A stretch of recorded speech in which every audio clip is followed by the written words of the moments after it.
ओम नमः सिद्धिभ्य। नमो अरिहन्ताणं नमो सिद्धाणं नमो आयर्याणं नमो उवज्झायाणं नमो लोई सविसाणं। मंगलम भगवान वीरो मंगलम गोत्रिमोगणी मंगलम कुंद कुंदार्यो जैन धर्मोस्तु मंगलम। सर्वमंगल्य मांगल्यम सर्वकल्याणकारिकम प्रधानां सर्वधर्माणां जैनं जयतु शासनम्। लक्ष्मी निवास निलयम विलीन विलयम निधाय हरिवीरम आत्मानुशासनमहं वक्षे मोक्षाय भव्यानाम्। आज से लगभग 1100 वर्ष पूर्व हुए आचार्य गुणभद्र स्वामी द्वारा विरचित यह आत्मानुशासन ग्रंथ है। चरणन योग का यह ग्रंथ है। आचरण संबंधी इसमें बातें हैं। हमें अपने जीवन में क्या करना चाहिए और क्या नहीं करना चाहिए। कहना चाहिए सदाचार की बातें। आपने नीति के श्लोक पढ़े होंगे ना, अपने क्लास में, स्कूल में, कॉलेजेस में नीति के श्लोक पढ़ाए जाते हैं। हमारे टीचर्स, हमारे प्रोफेसर्स हमें कई बार एग्जाम्पल देते हैं नीति के श्लोकों का। हमारी किताबों में वो होते हैं और जीवन में उतारने के लिए वो श्लोक होते हैं कि जो बात उसमें बताई गई है वो बात अपने जीवन में उतारें, अर्थात सदाचार संबंधी बातें। ये हमारे जैनाचार्य भावलिंगी संत आचार्य गुणभद्र स्वामी का ग्रंथ है आत्मानुशासन। लेकिन इसमें सदाचार की बातें भी हैं, नीति की बातें भी हैं। नीति की बातें, सदाचार की बातें कैसी कि यदि आप जैन हैं, यदि आपको जैन कुल में जन्म मिला है तो आपका जीवन कैसा होना चाहिए, श्रावकों का जीवन कैसा होना चाहिए और मुनिराजों का जीवन कैसा होना चाहिए, दोनों के विषय में इसमें बातें। ठीक है, आप यहाँ बैठे हैं आचार्य कुंद कुंद देव की तपोभूमि पौनूर। आप जानते हैं इस भूमि के विषय में? नहीं जानते होंगे ना। देखो, थोड़ा सा मैं 5 मिनट पहले उसके विषय में आपको थोड़ा सा बता देता हूँ।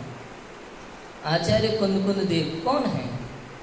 आज से लगभग 2000 वर्ष पूर्व हुए आचार्य कुंद कुंद। कौंडकुंड ग्राम में उनका जन्म हुआ था। कौंडकुंड ग्राम में जन्म हुआ था, इसलिए नाम तो उनका जन्म से पद्मनंदी था, लेकिन चूंकि गांव के नाम से अधिक प्रसिद्ध थे तो कौंडकुंड वाले आचार्य कहते कहते कुंद कुंद आचार्य नाम उनका समय बीतते बीतते हो गया। ठीक है, 11 वर्ष की उम्र में उनकी दीक्षा हो गई थी।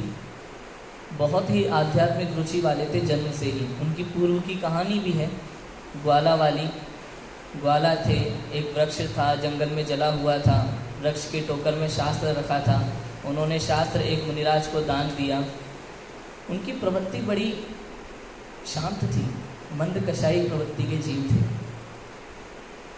जब उनका जन्म हुआ था, उस दान प्रभाव से, शास्त्र दान के प्रभाव से, उस सेठ के घर में उनका जन्म हुआ था, जिस सेठ के घर में वो ग्वाले का काम करते थे। जन्म से ही उनकी माता उन्हें आध्यात्मिक लोरियां सुनाती थी।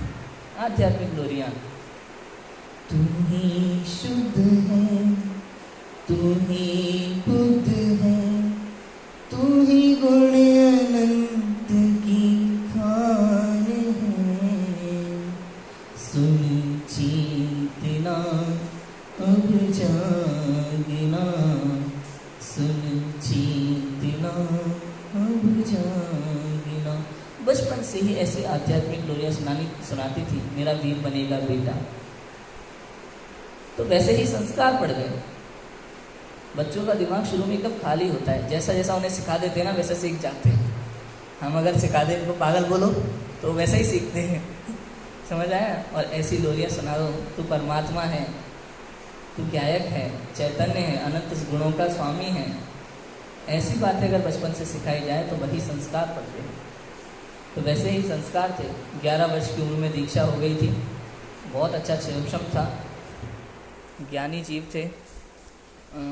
मोबाइल्स की टॉर्च चला लो रज भाई। तो ज्ञानी जीव थे। तो उनके ज्ञान का प्रभाव, उनके ध्यान का प्रभाव पूरे संघ में था, पूरे संघ में था। उनको आचार्य पद दिया गया और पूरे मुनि संघ में किसी को विरोध नहीं हुआ उनको आचार्य पद देने पर, क्योंकि सभी मुनि उनसे स्नेह रखते थे। स्नेह रखते थे मतलब धार्मिक वाला। कैसा? साधर्मीपन। साधर्मीपन, ऐसा स्नेह नहीं, साधर्मीपन का भाव। मुनिराजों के वैसा भाव नहीं होता स्नेह वाला। आपको मालूम है 5 पांडवों का जब उपसर्ग हुआ था ना, तो कुछ लोगों को लगता है नकुल सहदेव को ऐसा भाव आ गया था मुनि अवस्था में कि मेरे भाइयों का क्या हो रहा होगा, इसलिए वो सर्वात सिद्धि तक रह गए। ऐसा नहीं है। भाव आया था साधर्मी वाला, मुनिराजों का क्या हो रहा होगा।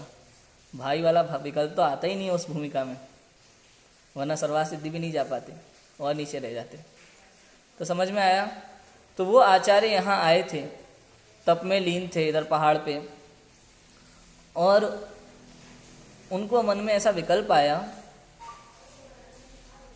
कि इस निकृष्ट काल में मेरा जन्म हुआ है, यहाँ तीर्थंकर का अभाव है, जिन देशना का यह अभाव है। विदेश क्षेत्र देखो, वहाँ चतुर्थ काल वर्तता है सदैव, वहाँ सिमंदर भगवान की दिव्य ध्वनि चल रही होगी। और ऐसा मन में सोच के उन्होंने सिमंदर भगवान को यहीं से प्रणाम किया। उधर समूह शरण में सद्धर्म वृद्धि रस्तु का आशीर्वाद सहज ही ओंकार ध्वनि में आया। उधर से प्रश्न उठा समूह शरण में कि आशीर्वाद किसको दिया गया है। तो दिव्य ध्वनि में आया कि भरत क्षेत्र में आचार्य कुंदकुंद देव के महाप्रभावी, जिन शासन के प्रभावक ऐसे संत विराजमान हैं आचार्य कुंदकुंद, उनके लिए आशीर्वाद है। तो उनके पूर्व भव का देव मित्र था, वो यहाँ आया, उनको लेकर के समूह शरण गया। शर्त थी कि मैं 7 दिन में वापस लौट करके आऊँगा, और वो लौट करके आए। वहाँ उन्होंने दिव्य ध्वनि सुनी। वहाँ विदेश क्षेत्र में तो बहुत बड़े बड़े शरीर के आकार के लोग होते थे, हमारे चतुर्थ काल में भी वैसे ही होते थे। जैसे जैसे समय घटता जाता है ना, लंबाई, आयु, शारीरिक क्षमता, बुद्धि की क्षमता सब कम होती जाती है, काल घटता जाता है। तो अभी हमारी इतनी आयु है, लगभग 60-70 वर्ष तक जी लेते हैं लोग, थोड़ा बहुत समझ पाते हैं। शरीर की ऊंचाई इतनी है 5-6 मीटर तक, 5-6 कितना फीट तक है ना, हाँ फीट तक इतनी शरीर की ऊंचाई है। लेकिन छठे काल में इतना भी नहीं रहेगा, और 1-2 फीट तक मुश्किल से रह जाओगे, 2 फीट 3 फीट ज़्यादा से ज़्यादा। डॉग जैसे, बिल्ली जैसे नए आकार के, उसी तरह का जीवन होगा, उसी तरह की आयु 20-30 वर्ष की। तो यहाँ आचार्य कुंदकुंद देव दिव्य ध्वनि सुन के वहाँ से लौट करके आए। साक्षात तीर्थंकर परमात्मा की दिव्य ध्वनि सुनी, लौट करके आए, और उन्होंने बहुत ही आध्यात्मिक ग्रंथ लिखे। पंच परमागम उनके प्रसिद्ध है समस्त संसार में। कौन से? समय सार जी, प्रवचन सार जी, नियम सार जी, अष्टपाहुड़ और पंचास्तिकाय जी। पंच परमागम लिखे तो 84 पाहुड़ थे, लेकिन उपलब्ध नहीं है। और भी कई रचनाएं उनकी थी जो उपलब्ध नहीं है, लेकिन जो उपलब्ध है वो भी पर्याप्त है। इनके पूर्व भी अनेक प्रभावशाली आचार्य हुए थे, अनेकों प्रभावशाली आचार्य हुए आचार्य कुंदकुंद देव के पूर्व, लेकिन फिर भी सबसे ज़्यादा इन्हीं को याद किया जाता है। उनके पूर्व के जो आचार्य थे उनको तो श्वेतांबर दिगंबर दोनों मानते हैं, भद्रबाहु आचार्य को भी श्वेतांबर दिगंबर दोनों मानते हैं, लेकिन कुंदकुंद आचार्य के नाम से दिगंबर परंपरा का नाम होता है। दिगंबर परंपरा या कोई भी दिगंबर संत जो आचार्य कुंदकुंद देव के बाद हुए हैं, वो अपने आप को कुंदकुंद आमनाय का कहने में गौरवान्वित अनुभव करते हैं। ऐसे कुंदकुंद आचार्य की तपोभूमि पर हम आज बैठे हुए हैं। समझ आया? इसलिए अभी मंगलाचरण किया था ना अपन ने, मंगलम भगवान वीरो मंगलम गौतमो गढ़ी मंगलम कुंदकुंदार्यो। भगवान महावीर के बाद गौतम स्वामी को, और उसके बाद सीधा किसको नमस्कार किया हमने? आचार्य कुंदकुंद देव को। कोई भी विद्वान जब प्रवचन करता है तो कुंदकुंद आचार्य को पहले नमस्कार करता है, उसके बाद आगे बढ़ता है। ये उनकी वाणी है, उनके ग्रंथों से हमें उनका परिचय मिलता है। शुद्धात्मा से परिचय हमें आचार्य कुंदकुंद देव ने कराया। मनुष्य गति में हमारा जन्म क्यों हुआ है ये हमें आचार्य कुंदकुंद देव ने बताया। हमारी महिमा हमें आचार्य कुंदकुंद देव ने बताई। कोई हमारी प्रशंसा करे तो कितना अच्छा लगता है ना। तो आचार्य कुंदकुंद देव ने हमारी प्रशंसा भर भर के की है, समय सार में, नियम सार में, भर भर के। तू परमात्मा है, चैतन्य है, भगवान है, अनंत गुणों का पिंड है, अनंत गुणों का स्वामी है, भोगों का भिखारी नहीं है, भोगों का भिखारी नहीं है, तू चैतन्य परमात्मा है। ये बातें हमें आचार्य कुंदकुंद देव ने बताई। इसलिए आचार्य कुंदकुंद देव हमारे लिए बहुत महान हैं, पूज्य हैं, और आज हम उन्हीं की तपोभूमि पर बैठ के जिनवाणी की बात सुन रहे हैं, कर रहे हैं। मोबाइल देना अपना तो ओके चलिए। चलो अब हम आगे बढ़ते हैं अपने शास्त्र पर। गुणभद्र स्वामी का ग्रंथ है आत्मानुशासन। श्लोक नंबर 146 तक हमने चर्चा की है। 270 श्लोक हैं इसमें, अलग अलग छंदों में संस्कृत के। 146 तक हमने बात की थी कल कि अहित का त्याग और हित में प्रवर्तन करने की प्रेरणा। ये जीव जो है क्या करता है, अनादिकाल से अपना अहित कर रहा है और हित नहीं करता, अपना हित समझता है और अहित करता जाता है। शरीर संबंधी सारे कार्य करता है सुबह से लेकर शाम तक, सुबह ब्रश करने से लेकर शाम को सोने तक जितने भी काम करता है सब शरीर से संबंधित होते हैं, सारे कार्य उसके शरीर से संबंधित होते हैं। अपना हित कुछ भी नहीं करता। अपना हित हमें मतलब अपना हित की बात करें तो हमें क्या लगता है कि नौकरी अच्छी हो, पैसा अच्छा हो, सैलरी अच्छी हो और अच्छी शादी हो जाए, परिवार अच्छे से रहे, सुखी रहे, नाम हो अच्छा खासा, ये अपना हित है ना। यहाँ अपना हित मतलब ये नहीं। हम जब भी अपने हित की बात करते हैं तो शरीर बीच में आ जाता है। अनादिकालीन मिथ्यात्व है ना, अग्रहित मिथ्यात्व, प्राप्त पर्याय में तन्मयता। अपना हित मतलब हम समझ लेते हैं शरीर का हित, ऐसा नहीं। अपना हित माने आत्महित। आत्महित मोक्ष मार्ग, सम्यक दर्शन, ज्ञान, चारित्र को प्रकट करने की प्रेरणा, रत्नत्रय को प्रकट करने की प्रेरणा यहाँ दे रहे हैं आचार्य देव।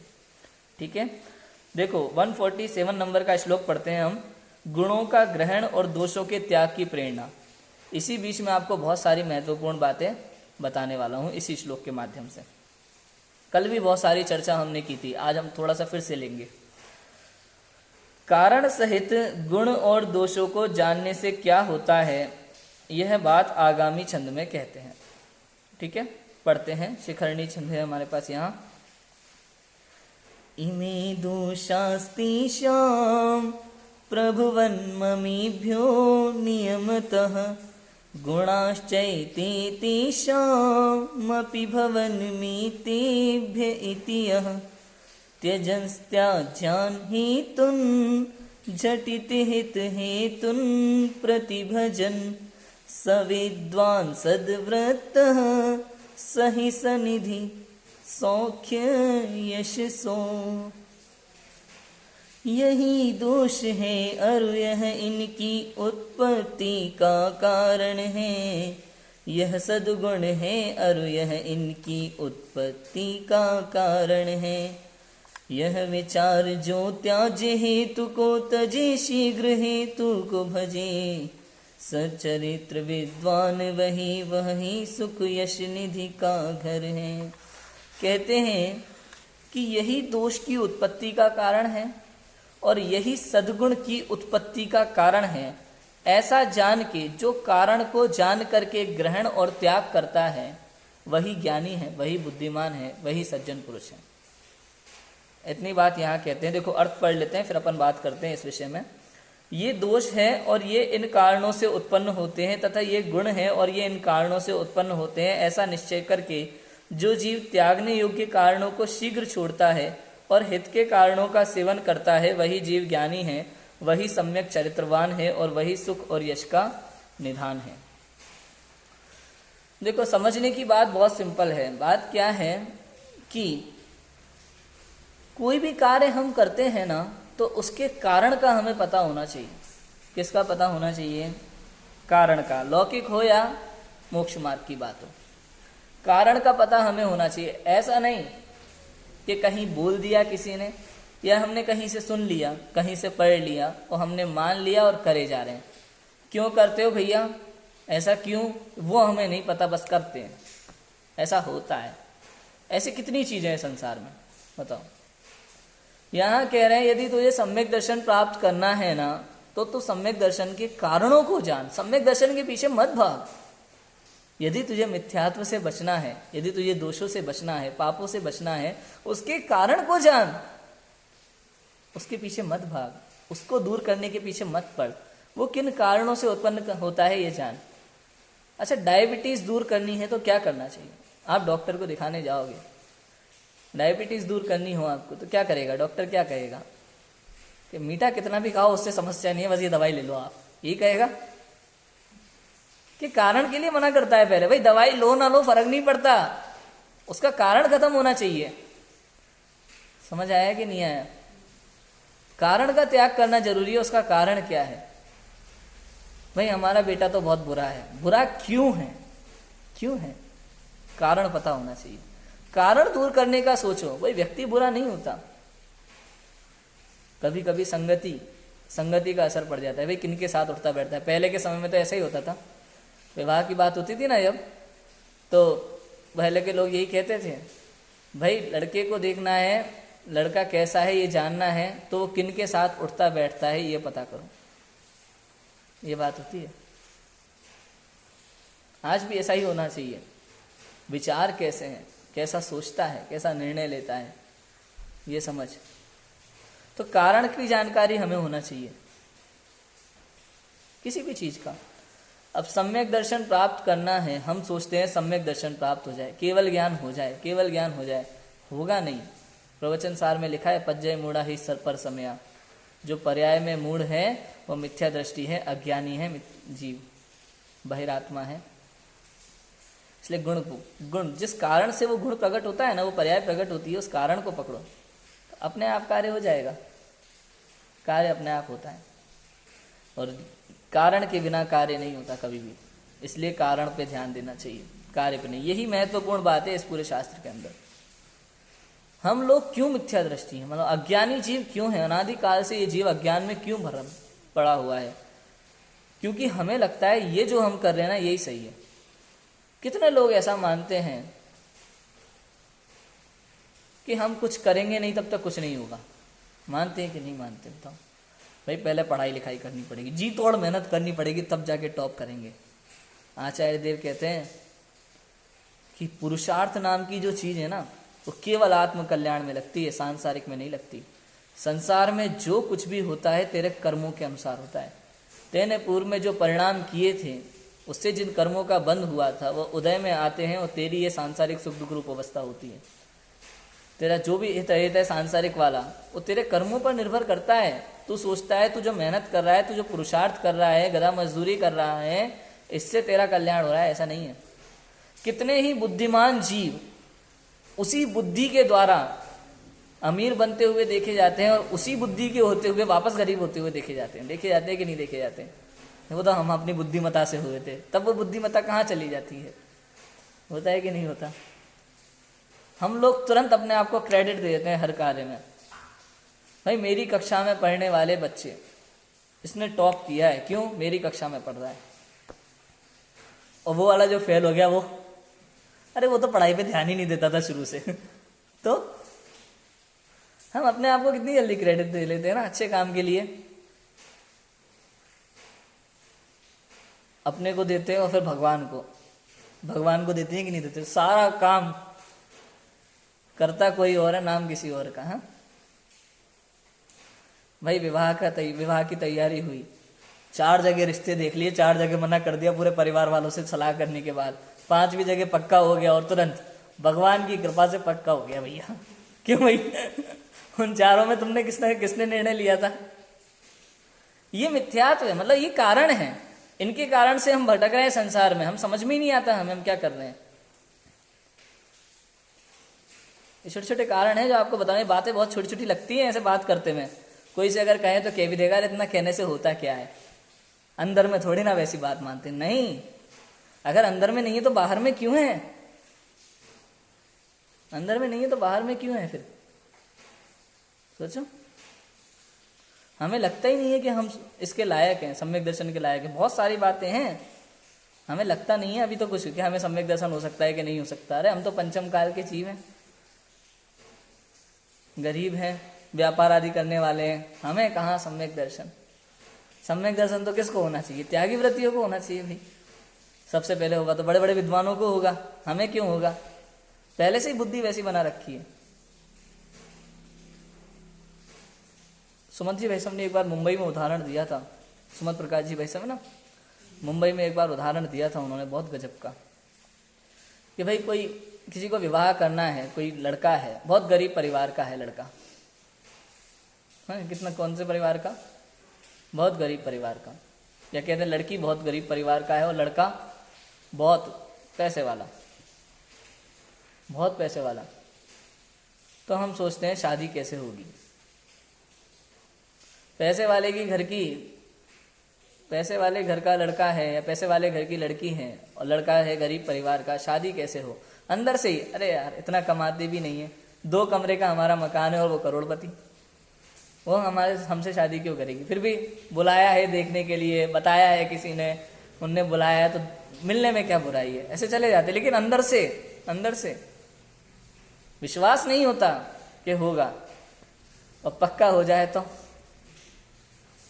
बात बन जाए तो, पक्का हो जाए तो, लेकिन विश्वास नहीं आता अंदर से। सोचने वाली बात यह है। और अब सोचो कि कोई अमीर परिवार के घर, गरीब परिवार के घर की लड़की, अमीर परिवार अंबानी जैसे घर, लड़के से शादी हो गई उससे, भाई आज बिजनेस वगैरह ना मिलते जुलते होते हैं, मिलते जुलते व्यवहार पसंद आ गया, कुछ भी पसंद आ गया, भाई शादी हो गई, ठीक है, खूबसूरत है, सब है, बस गरीब परिवार की है, लगता नहीं था लेकिन हो गई, शादी तय हो गई, सगाई भी हो गई। अब सगाई होने के बाद अब वो लड़की को बताना पड़ेगा कि वो करोड़पति है कि गरीब परिवार की। अब बताओ, केवल सगाई हुई है, शादी नहीं हुई, उसको लगने लगता है कि नहीं कि वो करोड़पति है। हमें ये फील ही नहीं होता कि मैं परमात्मा हूं। आचार्य बार बार समझाते हैं, कहते हैं तो परमात्मा है, फील नहीं होता।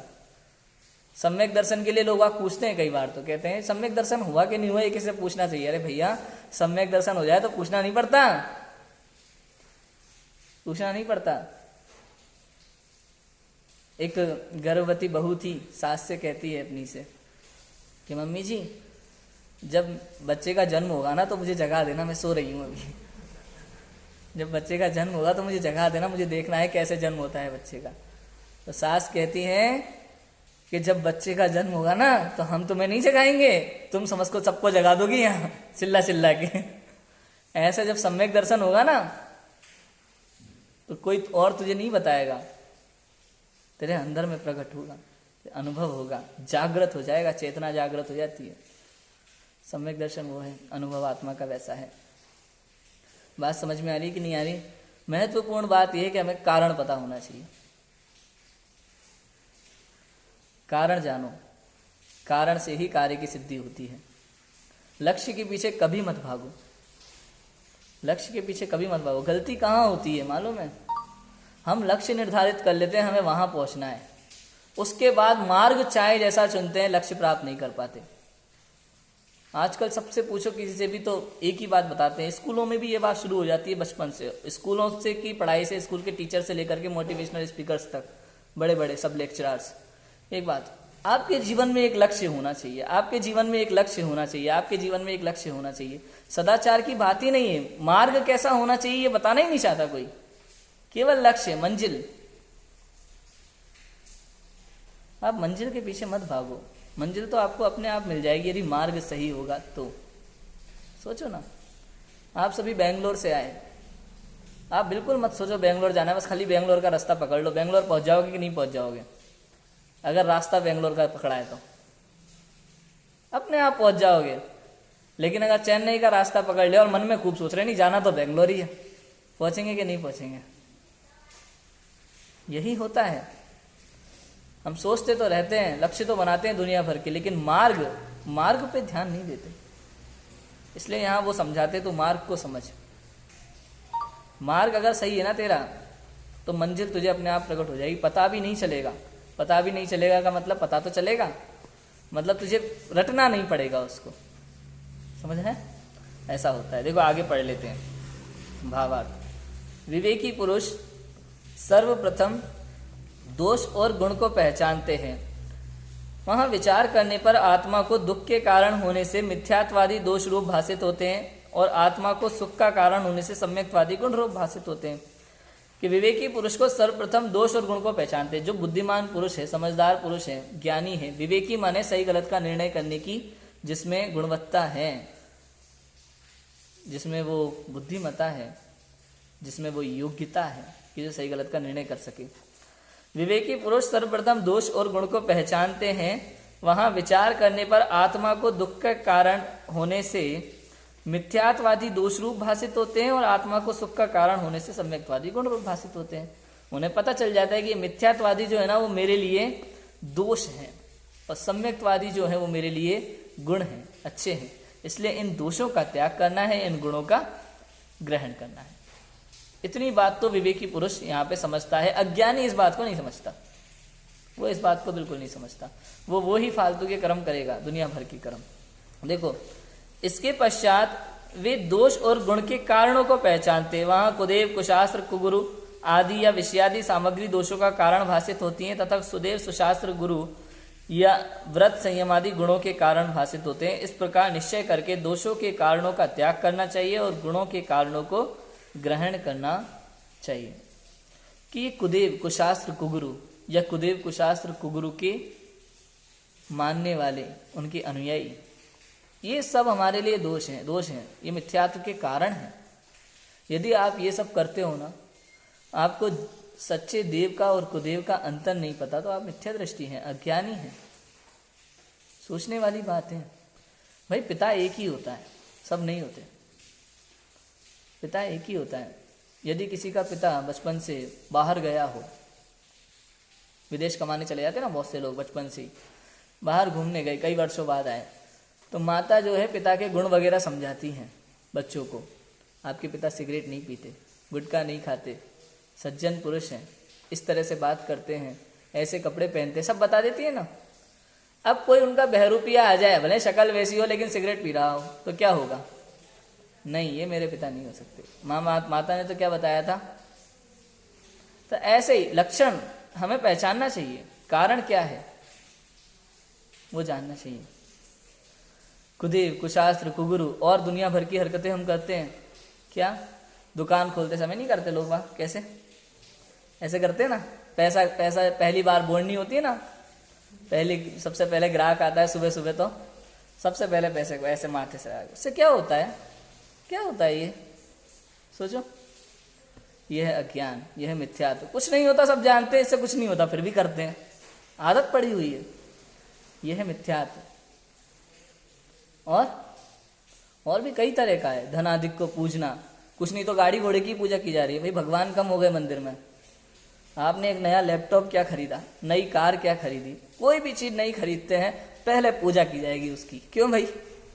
क्या कर लिया आपने? ऐसा कौन सा महान कार्य कर लिया आपने उसकी पूजा की? आवश्यकता है। ये मिथ्यात्व है, घोर मिथ्यात्व है। छोटी मोटी चीजें नहीं, ग्रहित मिथ्यात्व कहलाता है। अग्रहित मिथ्यात्व अनादिकालीन चला आ रहा है हमारा। प्राप्त पर्याय में तन्मयता, शरीर को अपना मानना, मैं हूं ऐसा मानना। और ग्रहित मिथ्यात्व जो देख सुन करके करने लगते हैं, वो परंपराओं के कारण से। कुछ लोग लोकलाज के भय से भी करते हैं, नहीं मन कर रहा है फिर भी लोकलाज के भय से कर लेते हैं। अरे लोग क्या कहेंगे, ये बिल्कुल भी नहीं समझता है धर्म को, ऐसा सोच के कर लेते हैं। अज्ञान है बहुत बड़ा, कभी नहीं करना चाहिए ऐसा पागलपन इस तरह का। इन्हीं कारणों से हम संसार में भटक रहे हैं, अनादिकाल से यही सब करते आ रहे हैं हम, और भटक रहे हैं संसार में। दूर रहना चाहिए। कहते स्वाध्याय यदि हम करते हैं तो हमें कहने सुनने में भी बहुत ध्यान रखना चाहिए। जरा सा कुछ हुआ तो भगवान की कृपा से हो गया। अरे भगवान की कृपा से कैसे? बुरे काम होते हैं तो भगवान की कृपा से होते हैं। चोर भी पता है चोरी करने जाता है ना तो भगवान से प्रार्थना करके जाता है। अब क्या भगवान उसकी चोरी में सहायता करेंगे? सोचो, कहाँ कहाँ लगाओगे आप भगवान की कृपा को? ये मिथ्यात्व है, ये अज्ञान है। समझ में आ रहा है? समझ में आ रहा है ना बच्चा? ये अज्ञान है, मिथ्यात्व है। भगवान कुछ नहीं करते, केवल जानते हैं पूरे संसार को। कुछ भी बदलने का भाव नहीं आता। अगर वास्तव में बदलने की शक्ति होती ना तो यहाँ आप में और मेरे में, मुझ में इतना अंतर नहीं होता। क्यों?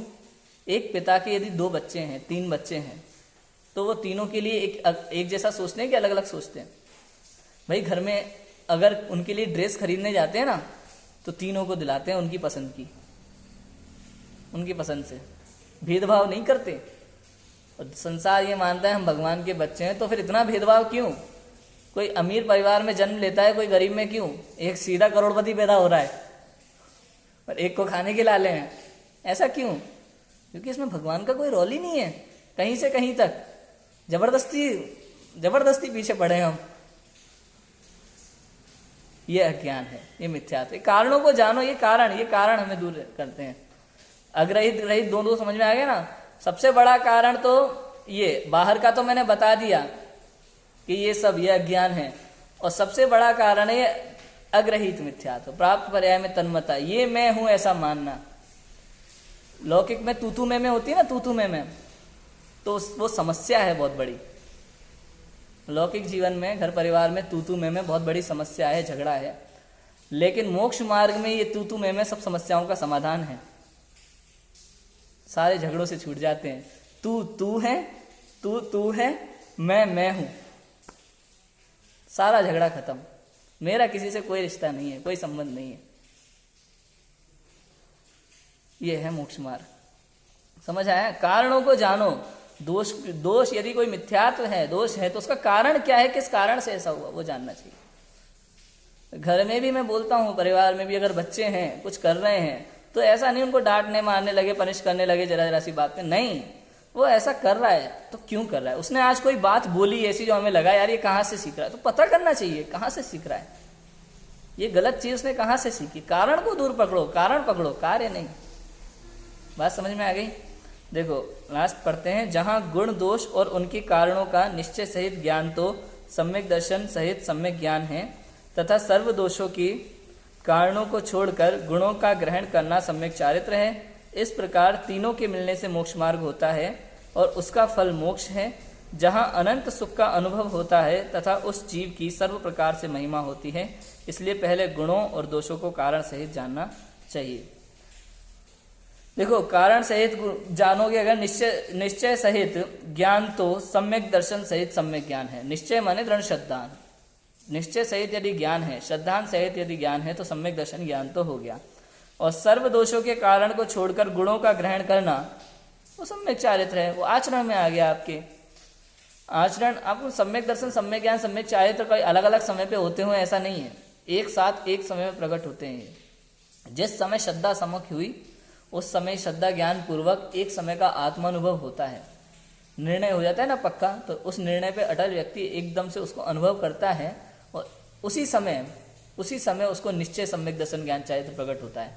और फिर जो आत्मानुभव से बाहर आता है, अंदर से निर्विकल्प दशा से सविकल्प दशा में आ जाता है, तो वो उसकी जितनी भी क्रियाएं हैं, भक्ति शास्त्र स्वाध्याय इत्यादि, जो अभी तक मिथ्या चारित्र कहने में आता था, वो अब व्यवहार सम्यक चारित्र कहने में आता है, व्यवहार सम्यक दर्शन ज्ञान चारित्र कहने में आएगा।